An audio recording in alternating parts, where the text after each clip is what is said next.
Ok, on y va. Ok. On fait donc la Mishnah. Hop.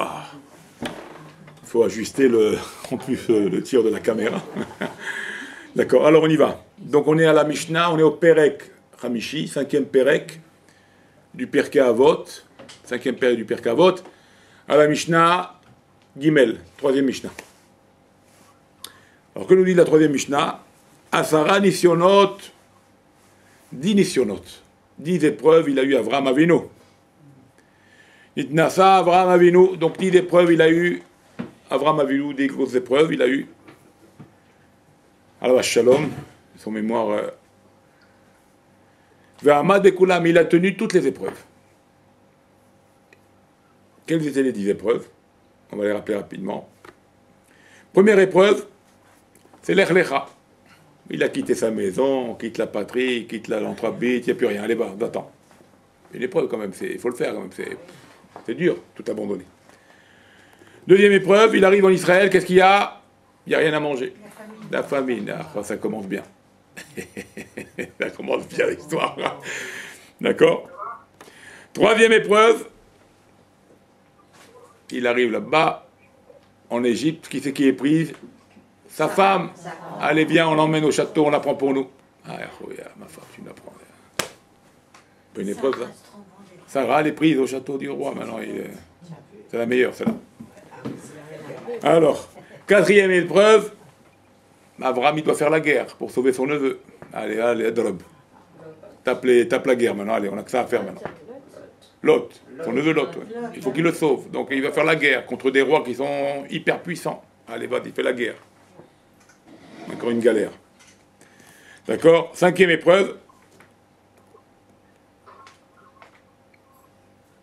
Il doit prendre Sarah, il doit prendre Agar comme épouse, avec Sarah qui est sa vraie femme, qui désire. Il est embêté, ça le gêne. C'est une épreuve d'être une concubine quelque part.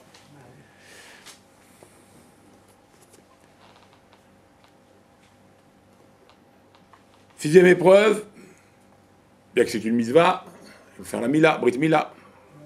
Il a 99 ans, imaginez. C'est maintenant, mais Brit Mila maintenant. 99, qu'est-ce qu'il est là? Allez, vas-y. Brit Mila. D'accord? Septième épreuve. Encore une fois, Sarah elle est prise maintenant chez l'autre roi, chez le roi Abimelech de Pélistine. Sa femme elle est prise là-bas chez les Philistins. Allez, rajoute une autre maintenant encore, ma femme en otage. Ensuite, huitième épreuve. Allez, il faut qu'Agar elle dégage, il faut la sortir. Elle est mauvaise femme avec son fils, maintenant c'est un rachat. Il a pris une influence énorme sur Yitzhak. Il faut aller sortir la femme. Maintenant je l'ai prise, elle a un enfant de moi. C'est dur de faire maintenant, même si c'est la concubine, mais il faut la sortir, allez, sort là. C'est dur pour un homme. Alors, dehors. D'accord? Neuvième épreuve, il doit aussi écarter son fils. Sort le fils également, pas seulement la femme et le fils, c'est mon fils. C'était son fils aussi, il ne peut pas le renier.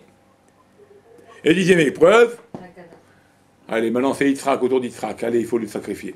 Tu vas prendre ton fils Yitzhak, celui-là que tu aimes, coupe-lui la gorge. Et Abraham, sans éviter, hein? C'est la pire, la plus grande, c'est la dernière. C'est la dernière. Hein? La mort de Sarah, c'est pas une épreuve? Okay, mais ça fait partie, comme on dit. Ça, on sait qu'on va là. Mais là, c'est des choses qu'on n'attend pas, ni la guerre, si sa famille elle est prise, c'est comme ça, c'est des galères. On ne s'attend pas à ça. La mort, on sait que ça arrive, même si ça arrive, on la souhaite le plus tard possible. Mais ça fait partie du système. Mais que l'autre, sa femme, elle est prise en otage, et que il doit sortir son fils de la maison, et que la concubine également, et que maintenant on doit sacrifier Yitzhak, ça c'est des trucs personne n'attend ça. Qui c'est qui veut ça? Faire la guerre avec les ennemis, et vas-y, attaque-le, et celui-là, il faut le libérer, l'autre. Par la maison, allez, Dieu, il te dit, par la maison, allez, il faut partir. Mais bon, ils ont tenu, ils avaient la Emouna, c'est pour ça qu'on les appelle les patriarches, ceux qui avaient plein d'Emouna en Hachem. Ils savaient que c'était les demandes de Dieu, ils savaient que c'était fait par Dieu. Donc ils étaient absolument en Emouna parfaite, en confiance totale en Kadosh Baruch Hu. C'était pour eux, c'est vrai que c'était des épreuves, mais c'était des épreuves où ils ont su surmonter, ils ont su prendre ces épreuves comme il le faut, et c'est ça qui a construit le peuple juif d'ailleurs. Par ces épreuves-là, c'est ça qui a donné la force au peuple juif d'être fort. par les épreuves de nos patriarches. Abraham, Isaac et Jacob, parce que les trois, ils vont galérer. Et c'est ça qui a fait la force du peuple juif, jusqu'à aujourd'hui. D'accord? Donc voilà ce que nous dit ici le 10 épreuves, il a eu Abraham, et il a tenu toutes ces épreuves. Pour te faire savoir, nous dit la Mishnah, Léodia, Kama Chibbato, Shel Abraham Avinu, Allah Shalom. Pour te faire savoir combien était sa chiba, son amour à Dieu, il était prêt à tout, un pas, toute épreuve, ce ne sera pas pour moi un obstacle à toi, Hachem. Je serai toujours collé à toi, toujours, je ferai tout pour toi. Tout ce que tu me diras de faire, je le ferai. Jusqu'à sacrifier son fils. Jusqu'à ça peut monter dans l'esprit d'un homme. Que Dieu, il va faire ça. Il a fait ça avec volonté, avec une envie, pas la dégoûter. Non, pas la dégoûter. Tout ce que Dieu lui a dit de faire, on part, avec la joie, avec la simcha, même si c'était très dur. Il a tout fait avec son cœur, avec de l'énergie, avec la simcha, pour écouter la voix d'Hachem. Et non faire ça à contre-cœur. C'est pour ça qu'on fait nos mitzvot. Maintenant, nous, on a eu la Torah. On a encore plus qu'Abraham, maintenant. Nous. On a un niveau plus grand qu'Abraham. Parce que nous, on a reçu la Torah. Ils n'avaient pas la Torah. Et quand même, ils ont fait. Ils sont accrochés, sans Torah. Maintenant, on nous a donné la Torah, on nous a donné le livre de la vérité, on nous a donné Hachem avec nous. Alors nous, on doit être encore plus fort. On doit être fort, pas faible. On doit être fort, le peuple juif doit être fort, il ne veut pas qu'il se laisse aller. Parce que nous, on est croyants, on sait qu'ils ont leur place, ceux qui sont partis, ceux qui sont là, ils vont faire des mitzvot pour eux, ceux qui tournent, on a nos places, c'est pas on est abandonné, on est jeté. Si on était jeté, si on était des goy, là tu peux pleurer du matin au soir, là tu peux pleurer. Si c'est des non-juifs, on peut pleurer du matin au soir, il y a de quoi pleurer. Mais nous, on est des juifs, bon, Hachem nous a réservé un monde futur. Pas seulement, c'est pas que ce monde-là. Heureusement d'ailleurs. Parce que si c'était que ce monde-là de 70 ans, 80 ans de vie, et après on part, il n'y a plus rien, oh là, on est dans la galère. Hein. Dans la galère. Alors là, on a de quoi pleurer. Mais comme bon, Hachem, Dieu nous a promis le monde bas, le monde éternel, alors ça, on doit être fort maintenant. On a une vie future, nous. On n'est pas comme les autres. On a une vie future. Les gars, ils n'ont pas. Ils n'ont pas, il n'y a pas. Il n'y a pas de ça. Ça n'existe pas pour eux. Incroyable. Il n'y a que pour nous. Pour nous. C'est pour ça qu'un juif, il doit être, comment, joyeux, heureux, il ne doit pas s'inquiéter de rien, il ne doit pas s'inquiéter de rien. De rien, il va tout retrouver, tout ça va revenir.